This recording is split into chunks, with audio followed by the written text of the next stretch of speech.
Découvrez quelles sont les 5 plus hautes montagnes au monde. Celles dont l'altitude par rapport au niveau de la mer est la plus élevée. Avant de commencer, je vous invite à cliquer sur le bouton abonner pour vous abonner à la chaîne, et activer la cloche de notification. Je sais déjà que vous allez aimer cette vidéo. Nous commençons. Le premier, Everest, 8849 mètres, Népal-Chine. Sagarmatha pour les Népalais ou Chomolungma pour les Tibétains, l'Everest est, de loin, le sommet le plus haut du monde. Son altitude par rapport au niveau de la mer approche les 9000 mètres. Une zone plus souvent fréquentée par les avions que par les alpinistes. Gravi pour la première fois en 1954, l'Everest est un haut lieu de l'alpinisme commercial, que d'aucuns qualifieraient de tourisme de haute altitude. Chaque printemps, plusieurs centaines de clients sont accompagnés au sommet par les fameux Sherpas. Numéro 2, K2, 8611 mètres, Pakistan-Chine.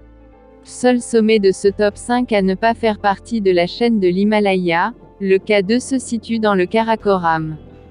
À la frontière entre le Pakistan et l'Inde, il est entouré par d'autres sommets de plus de 8000 mètres comme le Broad Peak ou les Gasherbrum. Au début des années 1950, un alpiniste américain qualifia le K2 de « montagne sauvage ».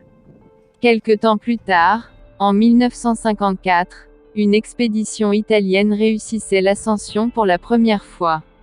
La sauvagerie de cette montagne s'est bien souvent manifestée, comme en 2008 avec une terrible chute de sérac.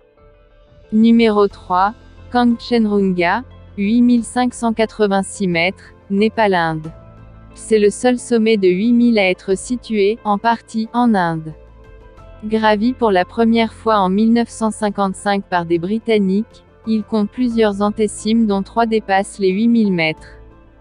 Le sommet ouest atteint ainsi les 8505 mètres et pourrait figurer dans ce top 5 à la place du Makalu. Pour des raisons d'accessibilité, la région est traditionnellement moins fréquentée que celle de l'Everest ou de l'Annapurna, autre sommet du Népal.